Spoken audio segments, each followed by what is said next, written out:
So hello guys यार, आज की इस वीडियो में हम आपको बताने जा रहे हैं सैमसंग के गैलेक्सी S21 अल्ट्रा 5G के बारे में। तो चलिए शुरू करते हैं आज की इस वीडियो को। सैमसंग की गैलेक्सी S21 अल्ट्रा जो कि 5G है, रिलीज हुई थी 2021 जनवरी 19 को, 19 और 14 को।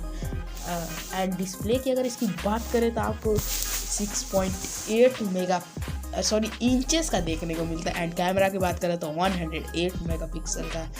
एंड आपको अगर बताएं तो रैम की बात करते थे, इसका स्टार्टिंग रैम ही 12 GB है यार, बहुत ही सही।